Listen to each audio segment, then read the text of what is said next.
20 juillet 1944, 12h42. À l'intérieur d'une baraque en bois abritant une conférence à la tanière du Loup, une bombe dissimulée dans une mallette explose, destinée à tuer Adolf Hitler. De tous les complots ourdis contre lui, aucun n'aurait été aussi proche du succès que celui-ci. Quelques minutes après l'explosion, des décisions précises et des détails matériels allaient décider du résultat. Ce sont les dernières 24 heures de l'opération Valkyrie, le complot visant à éliminer Hitler. Ce tournant décisif puisait ses racines des années auparavant. Une opposition clandestine commença à se former au sein même du régime. Dès 1938, des officiers gravitant autour de Hans Oster et Ludwig Beck prirent contact avec des civils sympathisants, établissant des liens sur lesquels les futurs conspirateurs allaient s'appuyer. Entre 1941 et 1942, le centre de gravité se déplaça vers le front de l'Est et les bureaux berlinois. Là, un réseau militaire plus resserré accepta une conclusion implacable. Hitler détruirait l'Allemagne à moins qu'il ne soit arrêté. Leur désillusion allait bien au-delà des campagnes militaires ratées. Elle était morale. Des rapports venus de l'Est faisaient état de fusillades de masse par les Einsatzgruppen et du meurtre systématique des Juifs. Les officiers voyaient des colonnes de déportés, entendaient des plaintes du terrain concernant les exécutions et lisaient des mémorandums qui réduisaient des vies humaines à de simples questions logistiques. Le devoir entrait en collision avec la conscience. Le serment pesait de plus en plus lourd à chaque nouveau rapport. Le général de division Henning von Treschow et le général Friedrich Ulbricht devinrent les principaux architectes du complot. Treschow, mu par une conviction éthique et endurci par des tentatives précédentes infructueuses, considérait l'assassinat comme une première étape nécessaire. Ulbricht se concentrait sur la machine qui devrait se mettre en marche pour la seconde étape. Le premier coup fut porté. Tuer Hitler ne suffisait pas. Il fallait s'emparer de l'État avant que la SS et les fidèles du parti ne puissent se regrouper.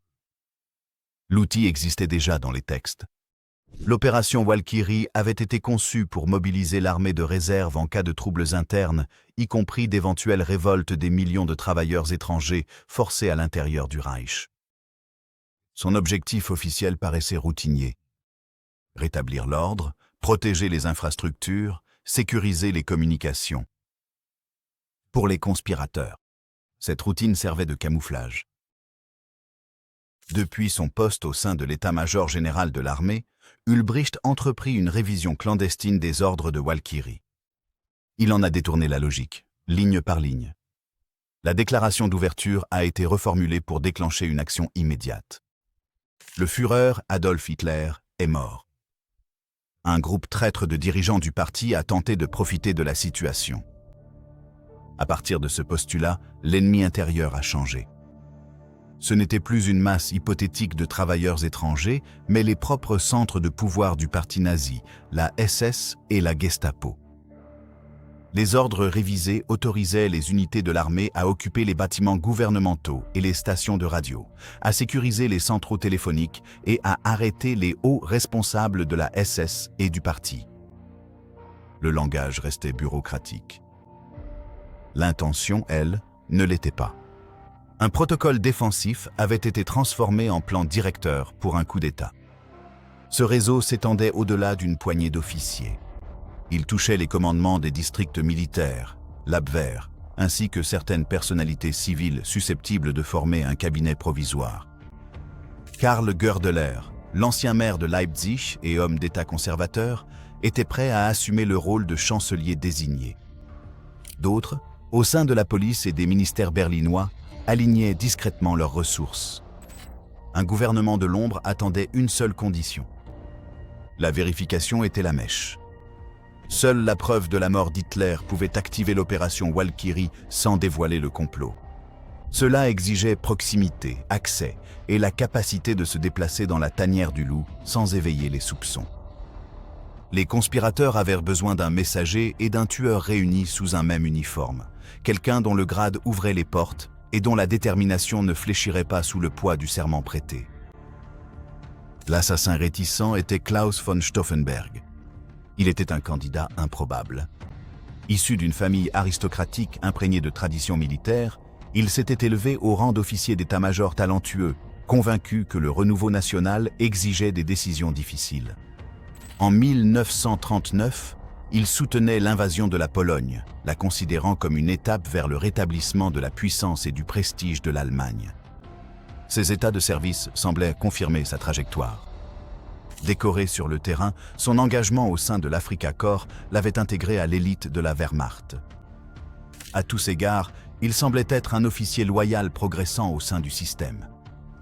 La rupture commença sous le feu. En Tunisie, en 1943, des avions alliés mitraillèrent sa voiture d'état-major. Il perdit son œil gauche, toute sa main droite et 2 doigts de la main gauche. Le tribut physique fut immense. La convalescence l'éloigna du front et imposa une pause. Éloigné des opérations, il fut confronté à des rapports qui recensaient des crimes plutôt que des victoires. Sa foi catholique accentua le conflit intérieur. Les preuves venant du front de l'Est, les Einsatzgruppen, les fusillades, les déportations, l'extermination planifiée des Juifs faisaient de l'obéissance une forme de complicité. Entre 1942 et 1943, son opposition s'était durcie. La guerre n'apparaissait plus comme une défense nationale. C'était désormais une catastrophe morale. Il conclut que continuer à être loyal envers Hitler détruirait l'Allemagne, dans son corps comme dans son âme. L'assassinat, autrefois impensable, devint un devoir. L'opportunité suivit la conviction. En août 1943, après sa convalescence, il fut nommé chef d'état-major du général Friedrich Fromm, commandant de l'armée de réserve, un poste qui offrait plus que du grade. Cela lui ouvrit les portes des conférences militaires d'Hitler à la Tanière du Loup et à Berchtesgaden, plaçant Stauffenberg au sein du cercle restreint où la proximité pouvait devenir une arme. À Berlin, son bureau se trouvait au centre névralgique qui contrôlait les ordres de mobilisation. Depuis ce bureau, il pouvait superviser les révisions du plan Walkyrie. Il pouvait s'assurer que la formulation corresponde au moment qu'ils étaient en train d'orchestrer et, lorsque le signal serait donné, déclencher le mécanisme sans hésitation. L'accès et l'autorité se rejoignaient en un seul officier. Ses blessures devinrent à la fois un emblème et une discipline. Il réapprit les gestes les plus simples, entraîna les doigts qui lui restaient à manier un stylo et, point crucial, la pince nécessaire pour écraser une capsule de détonateur. Ses contraintes physiques le ralentissaient, mais elles concentraient aussi son attention. Il agissait avec détermination, dissimulant ses intentions sous le couvert de la procédure. L'homme, qui avait prêté serment personnellement à Hitler, se préparait désormais à le rompre de la seule manière qu'il croyait capable de sauver le pays. Il accepta que ce chemin mènerait probablement à la mort. Ce qui importait, c'était que l'action soit précise, minutée et crédible aux yeux de ceux qui devraient de s'y fier. Autour de lui, un instrument bureaucratique attendait d'être mis en mouvement. Sur le papier, cela paraissait routinier et loyal. En pratique, cela redéfinirait l'ennemi et donnerait à l'armée un scénario pour prendre le contrôle dès qu'un décès serait confirmé. L'étape suivante consistait à faire coïncider ce scénario avec un point d'impact unique. L'opération Walkyrie représentait un acte sophistiqué de tromperie bureaucratique. Officiellement, le plan paraissait entièrement loyaliste. Son objectif déclaré était de fournir au haut commandement allemand un outil pour maintenir la sécurité intérieure. Le scénario anticipait un effondrement massif de l'ordre, potentiellement déclenché par un soulèvement parmi les quelques 7 500 000 travailleurs forcés étrangers présents dans le Reich en 1944. Dans une telle crise, l'armée de remplacement se mobiliserait pour sécuriser les bâtiments gouvernementaux clés, les centres de communication et les nœuds de transport à Berlin et dans d'autres grandes villes. C'était un plan d'urgence, classé et en grande partie oublié. Les révisions de Friedrich Ulbricht ont systématiquement subverti cette logique. Il a détourné le mécanisme de ciblage interne du plan. Les documents ont été modifiés pour redéfinir l'ennemi intérieur. Cet ennemi n'était plus un soulèvement étranger hypothétique. La nouvelle cible est devenue l'appareil du parti nazi lui-même, en particulier la SS et la Gestapo. Les ordres révisés de l'opération Walkyrie autorisaient les unités de l'armée à prendre le contrôle de l'État en arrêtant les hauts dirigeants de la SS et en occupant leurs quartiers généraux, tout en prétendant que l'armée maintenait l'ordre public. Le langage était légitime. L'intention ne l'était pas. Une mesure défensive est devenue une arme offensive pour un coup d'État. Cacher une révolution à l'intérieur d'un protocole d'urgence de routine. Cependant, tout le mécanisme reposait sur une condition préalable critique et inflexible. Les ordres originaux comme les ordres révisés stipulaient que l'armée de remplacement ne pouvait être mobilisée qu'après confirmation définitive de la mort d'Adolf Hitler. C'était plus qu'une simple mesure de précaution pratique. C'était une limite légale. En temps normal, seul Hitler ou le général Fromm pouvaient ordonner à l'armée de remplacement d'agir. Une annonce vérifiée de la mort d'Hitler créerait le prétexte légal et hiérarchique pour agir sans lui et pour faire pression sur Fromm ou le contourner avec une légitimité apparente. Sans preuve vérifiée, les ordres manquaient d'autorité. Les officiers d'état-major à travers l'Allemagne, formés à respecter la chaîne de commandement, auraient probablement rejeté ces ordres comme une ruse ou une mutinerie s'ils soupçonnaient qu'Hitler était encore en vie. Cette exigence imposait un plan d'une précision irréprochable, presque simultanée. L'annonce de la mort d'Hitler et la transmission des ordres de l'opération Walkyrie au district militaire devaient se produire quasiment en même temps. Tout délai entre l'explosion et l'activation de la machine du coup d'État aurait créé un vide fatal. Dans cet intervalle, des fidèles du régime comme Joseph Goebbels et Heinrich Himmler pouvaient contacter les commandements locaux, semer le doute et organiser une contre-offensive. La SS, avec sa propre structure indépendante, agirait rapidement pour écraser un putsch.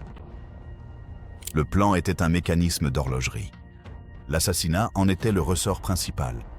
Les engrenages imbriqués étaient les appels téléphoniques, les bulletins radio et, surtout, le réseau de téléimprimeurs militaires qui pouvaient transmettre les ordres à travers l'Allemagne en quelques minutes. Un retard, même d'une heure, pouvait être catastrophique. La moindre ambiguïté sur le sort d'Hitler ferait gripper tout l'appareil. Les conspirateurs savaient que leur chef-d'œuvre dépendait d'une certitude absolue et d'un moment où cette certitude pourrait être affirmée sans contestation. À la mi-1944, cette fenêtre se rétrécissait rapidement. Dans ce contexte de plus en plus tendu, les conspirateurs franchirent le point de non-retour. Le débarquement allié en Normandie, le 6 juin, ouvrit un second front décisif. À l'est, l'offensive d'été soviétique, l'opération Bagration, anéantissait le groupe d'armées centre. La situation militaire se détériorait à une vitesse qui choqua même les planificateurs les plus pessimistes. Chaque jour de retard scellait davantage le sort de l'Allemagne. Ils sentaient aussi l'étau se resserrer chez eux.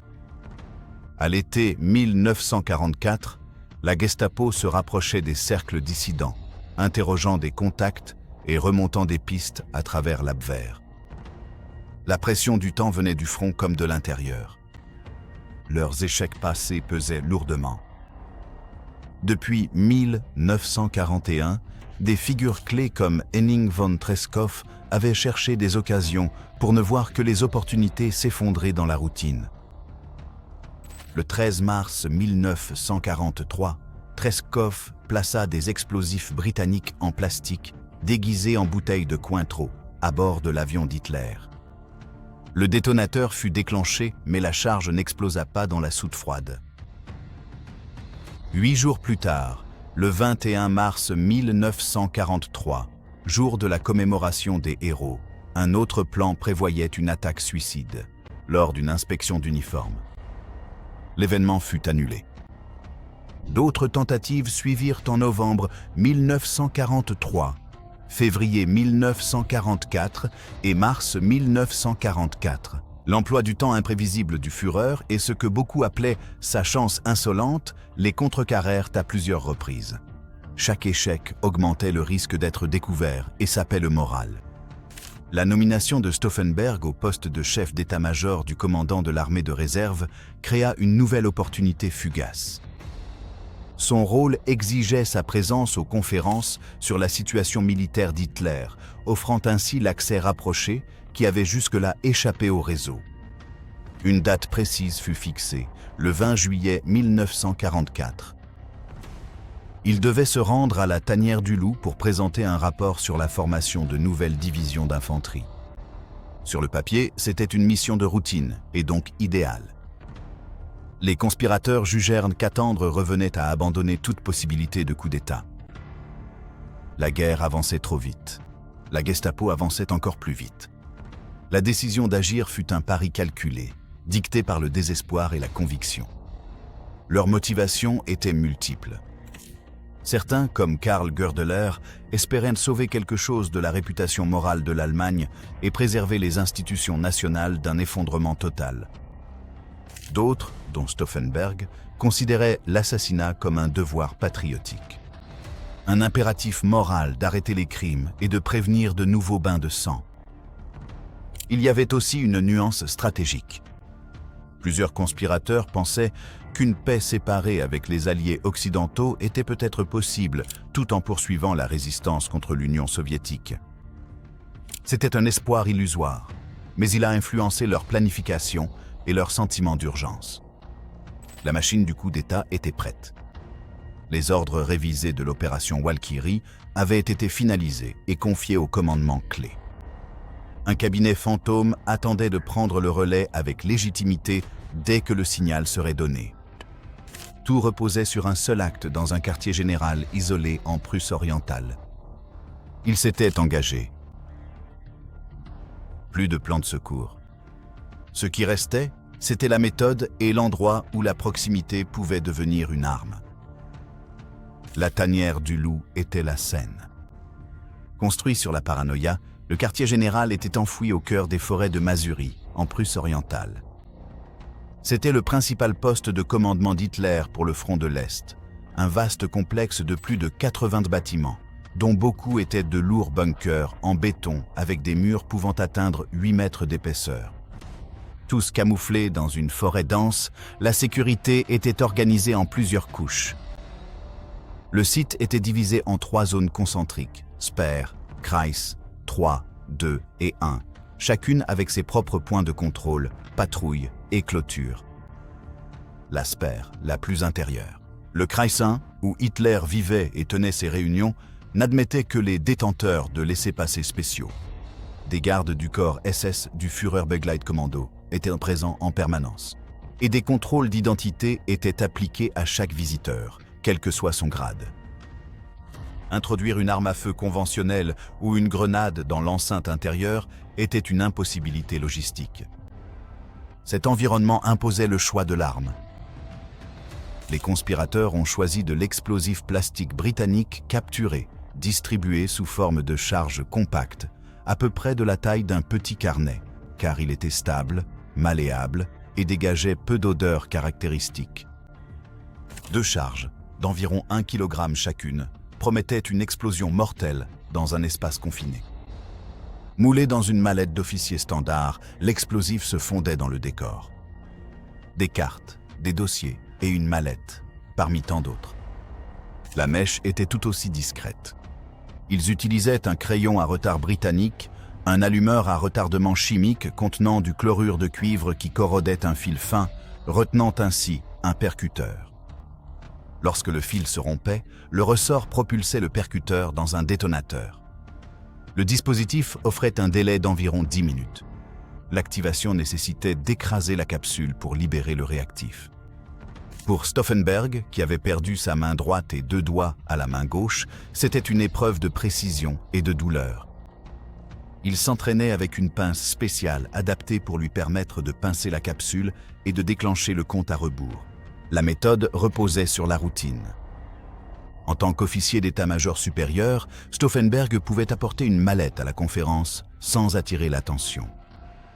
Ses fonctions exigeaient des documents et des cartes, ce qui rendait la mallette tout à fait naturelle.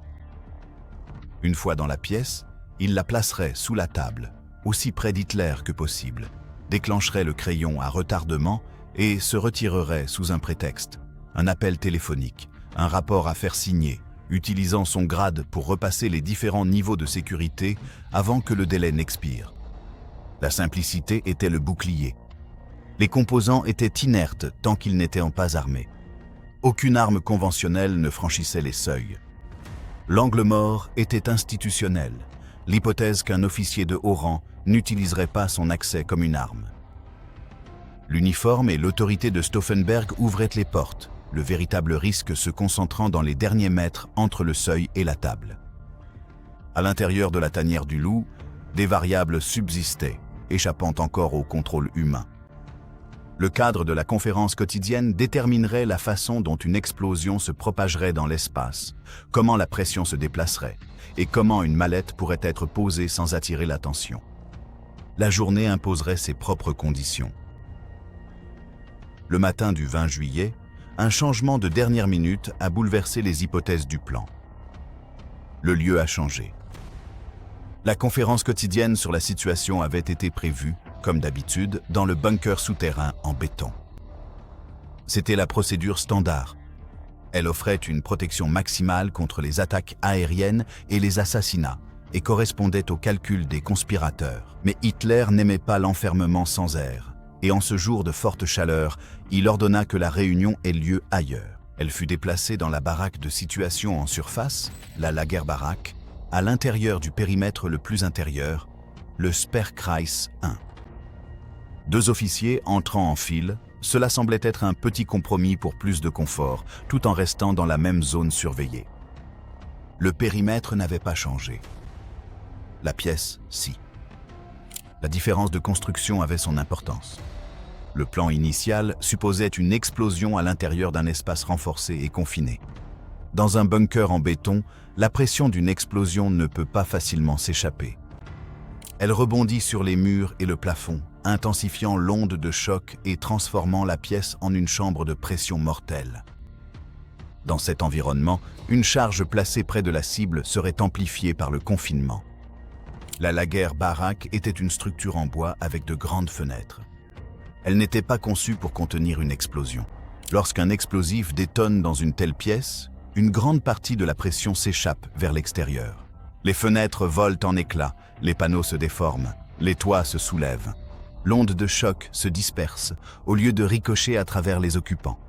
Le même dispositif qui aurait été dévastateur dans le bunker perdrait de sa puissance létale dans un espace ventilé.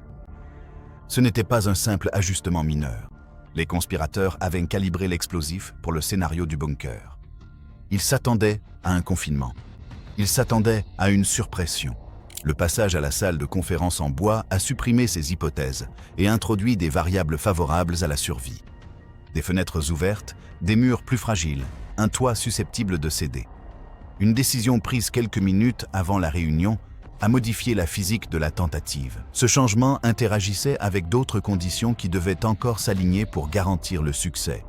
La proximité de la cible, l'emplacement exact de la mallette, le nombre de personnes dans la pièce et le moment de la sortie de Stauffenberg restaient décisifs. Même si le lieu jouait contre eux, le complot pouvait encore réussir si le dispositif était suffisamment proche et si le délai correspondait au bon moment. C'est pourquoi le changement de lieu, bien que crucial, n'est devenu qu'un facteur parmi d'autres qui déterminerait si l'assassinat atteindrait sa cible. Pour les hommes à l'intérieur de Sperrkreis 1, il ne s'agissait que d'un déplacement de routine. Pour les conspirateurs, s'ils l'avaient su à temps, cela aurait signalé une dangereuse diminution des chances. Pourtant, le programme fut maintenu. La conférence devait se tenir dans la Lagerbarack. Les procédures de sécurité resteraient en vigueur. L'accès serait accordé à ceux dont les fonctions l'exigeaient. Klaus von Stauffenberg et son aide étaient déjà en route. Les prochains mouvements dépendraient de quelques minutes. La fenêtre de 13 minutes s'ouvrit sur la logistique, non sur le drame. Klaus von Stauffenberg arriva à la tanière du loup avec son aide, Werner von Hefton, peu avant la conférence. Il transportait 2 paquets d'1 kilogramme d'explosifs plastiques britanniques, les crayons à retardement et la mallette qui leur permettrait d'entrer dans la salle. On les conduisit dans un espace privé du bureau du maréchal Keitel, où la préparation pouvait passer pour un travail de routine du personnel. Le processus d'armement exigeait une précision sous pression. À l'aide de pinces spécialement modifiées, Stauffenberg, travaillant avec les doigts qui lui restaient, écrasa la capsule de cuivre à l'intérieur d'un crayon à retardement britannique. Le produit chimique libéré allait corroder un fil de retenue jusqu'à ce qu'un ressort propulse un percuteur dans le détonateur. Le délai n'offrait qu'une marge très étroite. Puis, le temps s'accéléra.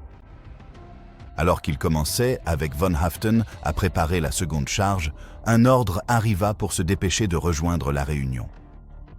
Sous cette pression, Stauffenberg ne plaça qu'un seul paquet d'explosifs préparé dans la mallette et laissa l'autre à von Haften.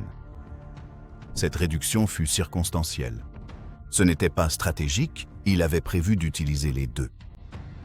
Il entra dans la baraque en bois où se tenait la conférence, la Lager-Baraque. La réunion avait déjà commencé. Une vingtaine d'officiers environ étaient regroupés autour d'une immense table en chêne, recouverte de cartes du front de l'Est. Hitler se tenait d'un côté, concentré sur les positions des unités et les pertes. Stauffenberg prit place à la droite de Hitler, quelques places plus loin, proche, mais pas idéalement située. Il glissa la mallette sous la table et la plaça fermement contre le lourd pied de soutien en chêne, le plus proche de Hitler. Ce détail avait son importance. Les explosifs ne se propagent pas uniformément à travers les obstacles. Une barrière dense peut dévier et absorber la force. Le placement contre le pied offrait dissimulation et stabilité, mais introduisait aussi un bouclier potentiel entre la charge et la cible. Il resta juste assez longtemps pour rendre sa présence normale. L'appel préalablement convenu arriva à la caserne. Un adjudant entra, demandant à Stauffenberg de répondre à un message téléphonique urgent de Berlin concernant les divisions qu'il devait évoquer. Il sortit, calme et déterminé, laissant la mallette là où elle était posée. Dehors, von Haften le rejoignit. Ils avancèrent avec un sang-froid maîtrisé à travers la zone de sécurité intérieure. Le dispositif était armé. Le compte à rebours était lancé. Ils avaient besoin de prendre de la distance avant l'explosion et d'une ligne vers Berlin pour déclencher l'opération Walkyrie si la confirmation arrivait. L'urgence était réelle, mais elle se mesurait en action. Sortie, portail, véhicule. Pas en minutes précises. À l'intérieur du baraquement, la discussion se poursuivait autour des cartes et des chiffres des pertes. La mallette restait sous la table, appuyée contre le support en chêne, inaperçue parmi les bottes et les pieds de chaise. Les instants suivants appartiendraient à de petits gestes dans cette pièce, tandis que le compte à rebours se poursuivait en silence. Dans le baraquement en bois servant de salle de conférence, la réunion restait concentrée sur le front de l'Est. Le colonel Heinz Brandt, debout près de Hitler, se pencha pour mieux voir les superpositions étalées sur la grande table en chêne. La mallette de Stauffenberg se trouvait dans son champ de vision, coincée contre le solide pied de la table. Brandt se pencha, souleva la mallette et la fit glisser de l'autre côté du même pied massif. Cela prit quelques secondes. Cela ne suscita aucun soupçon. Il ôta ce qui semblait n'être qu'un obstacle insignifiant. Ce geste anodin devint décisif. La mallette se retrouva plus loin de Hitler. Plus important encore, le solide pied en bois se trouvait désormais directement entre la charge et la cible. Le pied en chêne absorba et dévia l'explosion qui allait bientôt se produire, repoussant la force loin de la position de Hitler. La distance ne changea que de quelques pieds. L'effet, lui, changea du tout au tout en termes de survie. Le compte à rebours, lui, n'en avait cure. Le crayon à retardement à l'intérieur de la mallette continuait de ronger son fil. Rien dans ce geste n'a modifié la chimie ou la séquence. Autour de la table, les discussions reprirent sur les effectifs des unités et les retraits. Personne ne remarqua la mallette déplacée sous leurs genoux. À l'extérieur de la baraque, Stauffenberg et Werner von Haften se dirigèrent vers la sortie de la zone intérieure, convaincus que le placement avait été mortel et que la première condition pour l'opération Walkyrie était remplie. Ils étaient calmes et méthodiques. Leur objectif était de quitter le complexe et d'atteindre une ligne vers Berlin. Dans leur esprit, l'opération était passée de l'assassinat à l'activation. À l'intérieur, la géométrie de la survie était en place. La pièce en bois laissa échapper la pression. Le pied en chaîne faisait office de barrière. L'homme qui avait déplacé la mallette, Brandt, s'était sans le savoir placé sur la trajectoire de l'explosion. Il avait dévié. Il ne survivrait pas à la journée. L'ironie est saisissante. L'action qui a sauvé la vie d'Hitler a coûté celle de Brandt. Stauffenberg était passé tout près. Son positionnement initial avait placé la charge dans un rayon mortel, surtout si le confinement avait correspondu au plan original du bunker. Deux facteurs l'ont compromis. Le déplacement vers la Lagerbarak et le déplacement de la mallette derrière le pied de table. Les deux étaient banals. Les deux étaient décisifs. L'ingéniosité du complot n'a pas pu surpasser ces quelques centimètres de bois. Les variables clés, proximité, protection et construction de la pièce, ne pointaient désormais plus vers une mise à mort. Le mécanisme fonctionnerait encore avec une force dévastatrice. Cela ne permettrait pas d'obtenir le résultat escompté par les conspirateurs.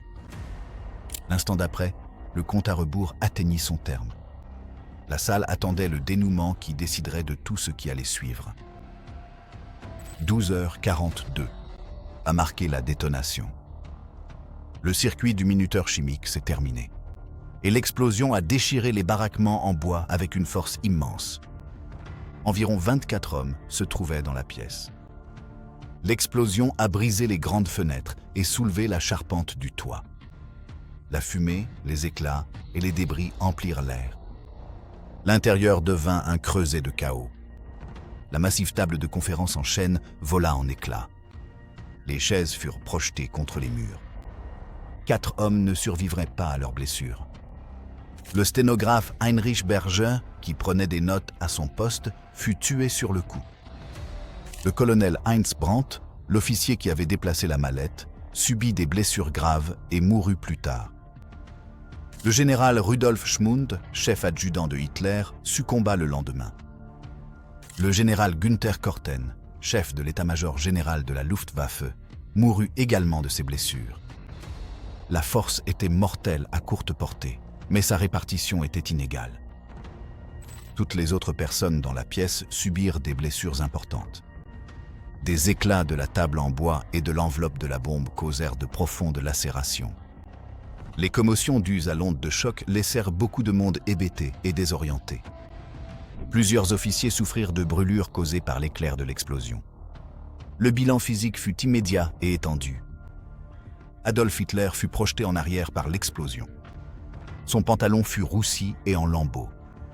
Il souffrit de brûlures, de contusions, d'une paralysie temporaire du bras droit, de tympan perforé et de conjonctivite à l'œil droit. Pourtant, il survécut. 2 éléments étaient intervenus. Le pied épais de la table en chêne fit office de bouclier. Absorbant et déviant une grande partie de la force loin de sa position, et la construction en bois de la Lagerbarak permit à la pression de s'échapper par les fenêtres et le toit endommagé, au lieu de l'emprisonner comme l'aurait fait un bunker en béton. La confusion s'ensuivit. La poussière, la fumée et le choc de l'impact produisirent des impressions fragmentées et des témoignages contradictoires. Pendant plusieurs minutes, il fut impossible de savoir qui avait survécu. Certains sur place pensaient que personne n'aurait pu survivre à l'explosion.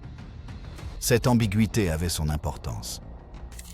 Le général Erich Felgibel, chef des communications à la Wolfschanze et membre de la conspiration, entreprit de couper les lignes extérieures.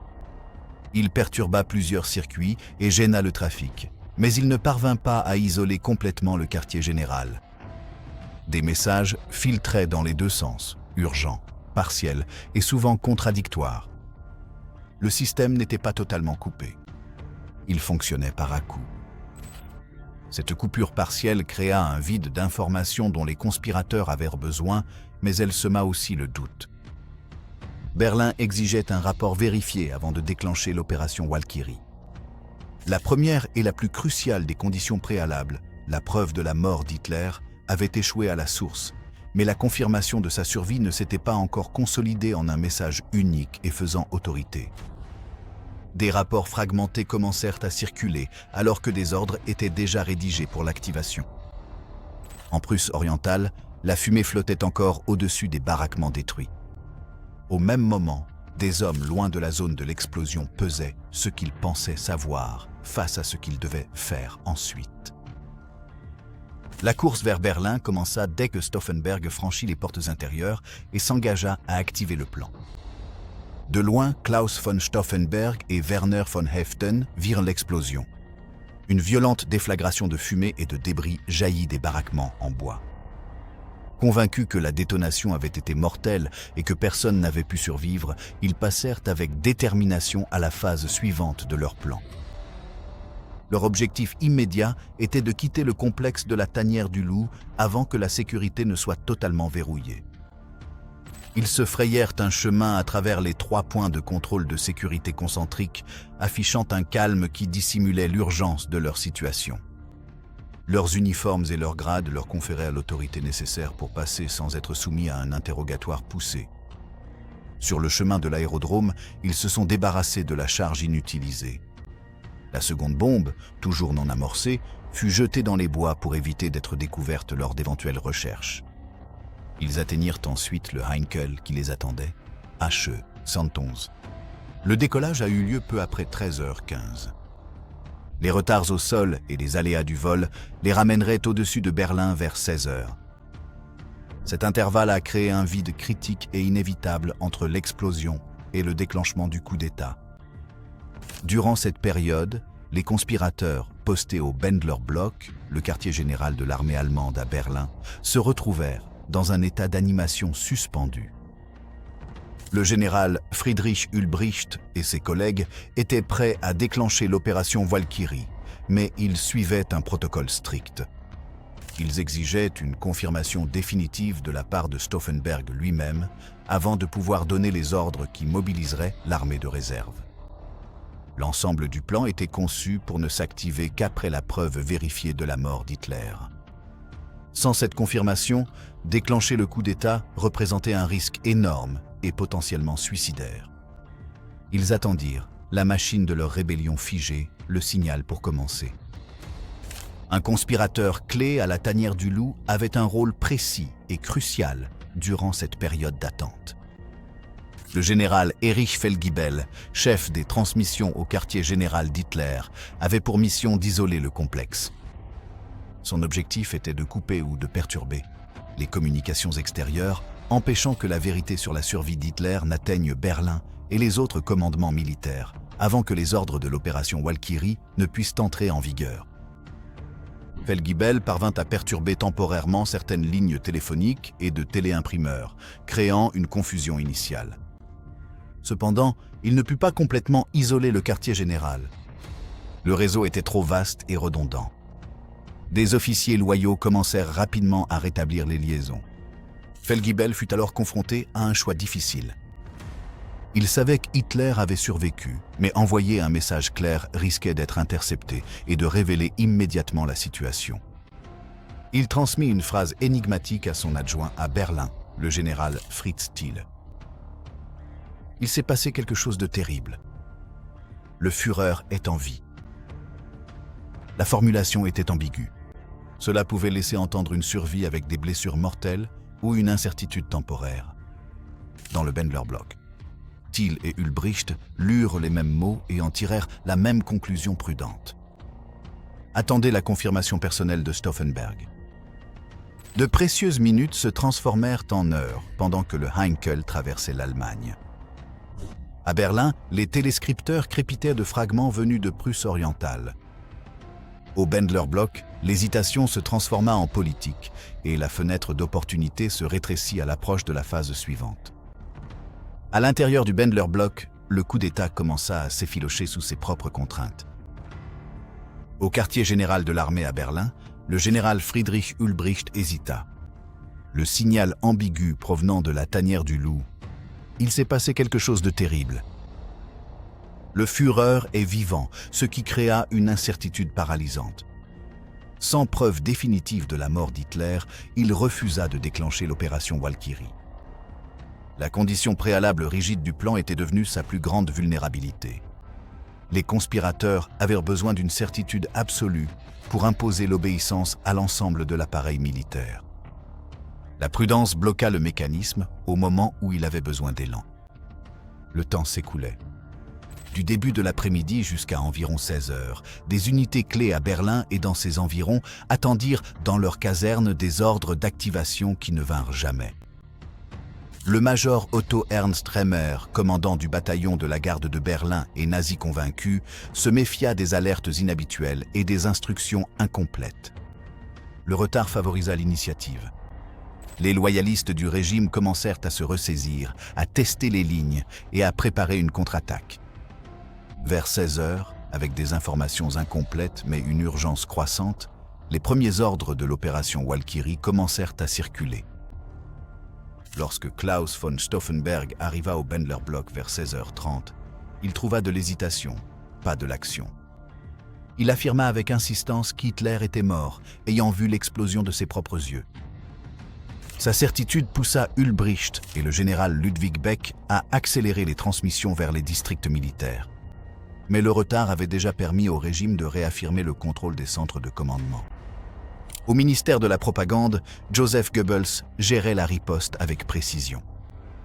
Il savait que la force du coup d'État reposait sur la croyance en la mort d'Hitler. Il se trouvait justement en réunion avec le ministre de l'Armement, Albert Speer, lorsque les troupes de Remer encerclèrent le bâtiment pour l'arrêter sous l'autorité de l'opération Walkyrie. Goebbels n'opposa aucune résistance. Il invita Remer à entrer et passa un appel à la tanière du loup. Au bout du fil, Adolf Hitler s'adressa directement à Remer et lui demanda « Reconnaissez-vous ma voix ?» La réponse fut oui. Hitler lui ordonna alors d'écraser le putsch à Berlin. L'autorité bascula en un instant. Les officiers qui avaient accepté l'opération Walkyrie comme légitime la considéraient désormais comme une mutinerie. Remer fit pivoter son bataillon pour encercler le Bendlerblock. À l'intérieur, la détermination fit place à la confusion. Certains partisans tentèrent de se dissocier. D'autres se disputaient sur la suite à donner, tandis que les téléphones transmettaient des ordres et des confirmations contradictoires. En dehors de Berlin, la situation était contrastée. À Paris, le général Karl Heinrich von Stülpnagel exécuta d'abord l'opération Walkyrie comme prévu, arrêtant des responsables de la SS et de la Gestapo, et sécurisa des points névralgiques. Lorsque la nouvelle de la survie d'Hitler parvint en France, ces arrestations furent annulées et les loyalistes réapparurent. Des revirements similaires eurent lieu à Vienne et à Prague, à mesure que la clarté sur le sort d'Hitler se répandait par les lignes rétablies. En début de soirée, l'élan s'était définitivement retourné contre les conspirateurs. La brève avancée du coup d'État s'effondra sous le poids du timing, des communications et de la voix intacte d'Hitler au bout du fil. Le pouvoir revint au régime, et avec lui une volonté rapide de régler les comptes. La nuit apporterait le châtiment. La nuit des longs couteaux devint l'euphémisme du régime pour ce qui suivit à Berlin. Des arrestations rapides, des verdicts improvisés et des exécutions visaient à effacer tout défi en quelques heures. Des troupes SS fidèles à Hitler pénétrèrent dans le Bendlerblock, le quartier général de l'armée qui avait servi de centre nerveux à la conspiration. Klaus von Stauffenberg, Friedrich Ulbricht et d'autres figures clés furent arrêtés. Le complexe, animé plus tôt dans la journée par des ordres et un trafic intense de téléimprimeurs, tomba sous le contrôle des mêmes forces qu'il avait cherché à évincer. Le général Friedrich Fromm, commandant de l'armée de remplacement, avait hésité tout au long de la journée. Il avait eu connaissance du complot, avait été détenu par les conspirateurs lorsqu'il avait refusé de s'engager, puis relâché lorsque la situation s'était retournée. Cherchant désormais à se protéger et à afficher sa loyauté, il convoqua une cour martiale improvisée dans son bureau. Son objectif était simple, éliminer les témoins susceptibles de l'impliquer. Il prononça des peines de mort contre les principaux conspirateurs présents. Peu après minuit, le 21 juillet, dans la cour sombre du Bendlerblock, les sentences furent exécutées. Un peloton d'exécution improvisé fut rassemblé. Stauffenberg, Ulbricht, Werner von Haeften et Albrecht Merz von Quirnheim furent conduits à l'extérieur. Les récits rapportent que von Haeften a tenté de protéger Stauffenberg des balles. Les derniers mots de Stauffenberg furent clairs. « Vive l'Allemagne sacrée ». Des coups de feu retentirent, mettant ainsi fin à la vie des hommes qui avaient tenté de sauver le pays de la catastrophe. Ces morts ouvrirent la voie à une purge plus vaste. Le coup d'État manqué donna au régime le prétexte pour lancer une chasse à l'homme à l'échelle nationale, au-delà des comploteurs connus. La Gestapo, dirigée par Heinrich Müller, lança l'opération Orage, une enquête coordonnée qui s'étendit à tous les districts militaires et ministères. Ce n'était pas une opération ciblée. Elle était conçue pour démanteler tout un réseau. Les chiffres révèlent l'ampleur de l'opération. Plus de 7000 personnes furent arrêtées. Près de 5000 furent exécutées. La répression s'étendit bien au-delà de l'armée, touchant diplomates, fonctionnaires, théologiens et hommes politiques conservateurs. Le régime invoqua la Sippenhaft, la responsabilité familiale, pour punir les familles. La femme et les enfants de Stauffenberg furent arrêtés. Les enfants furent détenus sous de faux noms, déplacés de camp en camp puis dans un foyer pour enfants avant que des proches survivants ne puissent les récupérer après la guerre. Des innocents subirent la sanction d'un acte manqué qu'ils n'avaient pas commis. C'était la terreur administrée par des formulaires et des dossiers. Des procès-spectacles furent préparés. Les accusés allaient être traînés devant le tribunal du peuple, humiliés et condamnés lors de séances conçues pour la propagande plutôt que pour la justice. Les exécutions suivirent avec une régularité industrielle. La machine s'est mise en marche rapidement. Elle s'est aussi étendue, touchant des commandements à Paris, Vienne et sur le front de l'Est, et impliquant des civils dont le seul lien était une signature dans un carnet ou une conversation, entendue par hasard. Qu'est-ce qui a commencé dans le Bendler Block? La cour s'est transformée en une campagne implacable qui visait non seulement des corps, mais aussi l'effacement d'un mouvement. La phase suivante allait révéler comment cette campagne fonctionnait et ce qu'elle infligeait à ceux qui s'y retrouvaient piégés. Les conséquences brutales ont commencé comme une politique, non comme un accès de fureur. L'enquête sur le complot du 20 juillet fut implacable. La Gestapo, sous la direction de Heinrich Müller, lança une vaste opération de ratissage baptisée Opération Orage. Il ne s'agissait pas d'une recherche ciblée des conspirateurs connus. C'était une campagne systématique visant à éradiquer l'ensemble du mouvement de résistance allemand. Des milliers de personnes furent arrêtées. Le régime invoqua la Sippenhaft, la responsabilité familiale, arrêtant les membres des familles des comploteurs. Épouses, enfants et parents éloignés furent emprisonnés afin d'écraser l'opposition à la racine et de dissuader toute dissidence future. De nombreux conspirateurs clés choisirent le suicide pour éviter la capture et protéger leurs compagnons de la torture. Henning von Treschow, l'un des premiers architectes du complot, mit fin à ses jours sur le front de l'Est le 21 juillet. Il laissa une dernière instruction à son aide de camp. L'assassinat doit être tenté, coûte que coûte, même s'il échoue. Nous devons agir à Berlin, car l'objectif pratique n'a plus d'importance. Ce qui importe désormais, c'est que le mouvement de résistance allemand doit se lancer aux yeux du monde et de l'histoire. Sa mort priva les interrogateurs de l'étendue de ses connaissances. Le maréchal Erwin Rommel fut contraint de se suicider en octobre 1944, après que son lien avec les cercles dissidents fut révélé. Ceux qui furent capturés durent affronter le tribunal du peuple et son président, Roland Freisler. Les procès n'étaient pas des procédures visant à déterminer la culpabilité. Ils étaient des spectacles humiliants conçus à des fins de propagande. Freisler, nazi fanatique, invectivait les accusés, leur refusait toute défense et mettait en scène les audiences pour la caméra. Les verdicts étaient prédéterminés. La mort. La machine était à la fois théâtrale et mortelle. Les exécutions qui suivirent furent lentes et atroces. Nombre de condamnés furent pendus avec du fil de fer à piano à des crochets de boucher à la prison de Plötzensee.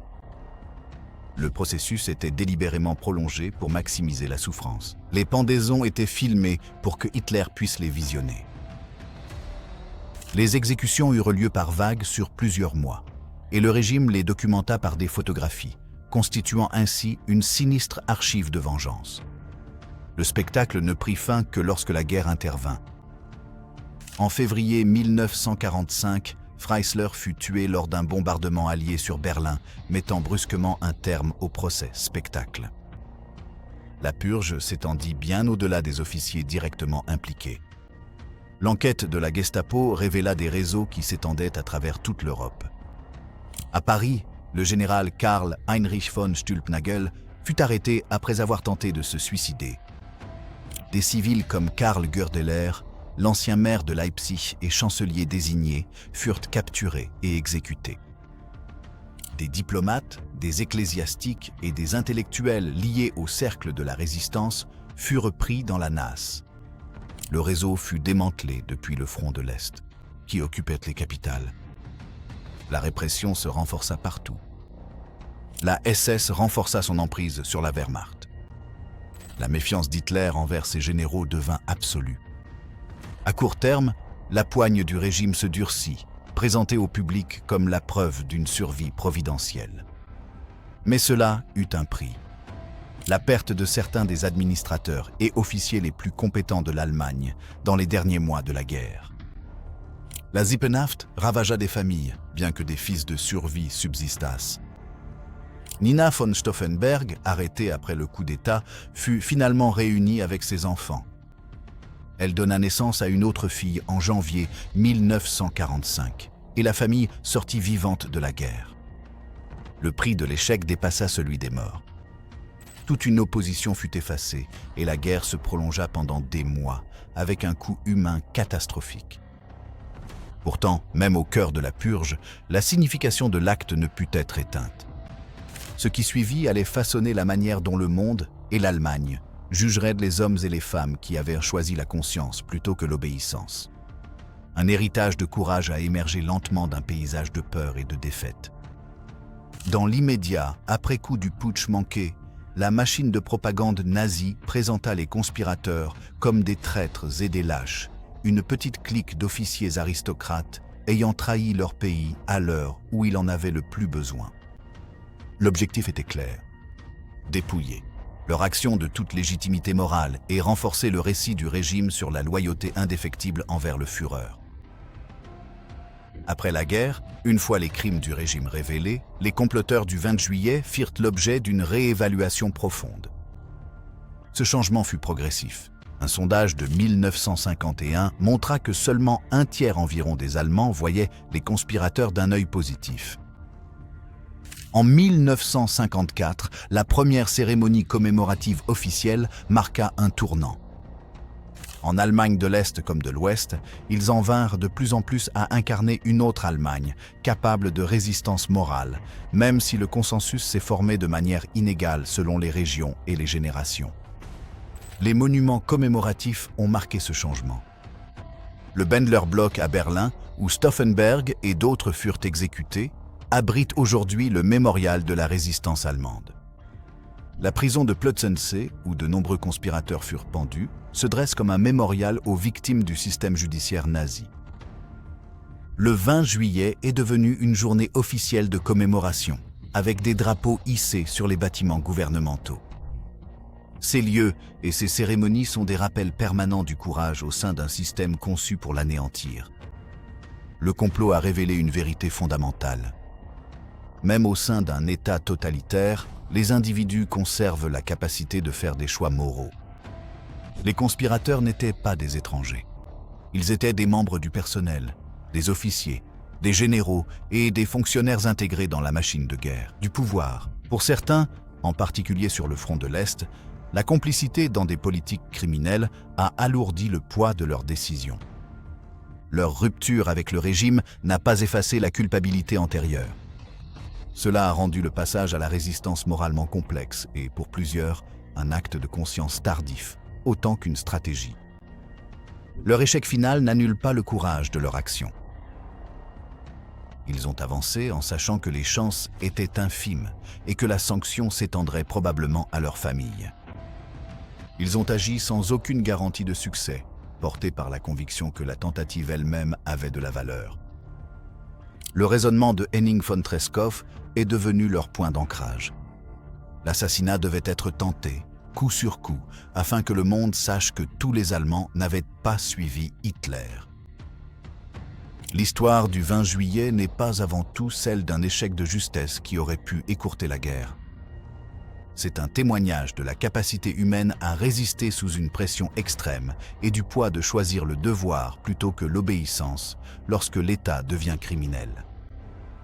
Le moment charnière dans la baraque du camp a scellé les issues, mais le sens demeure.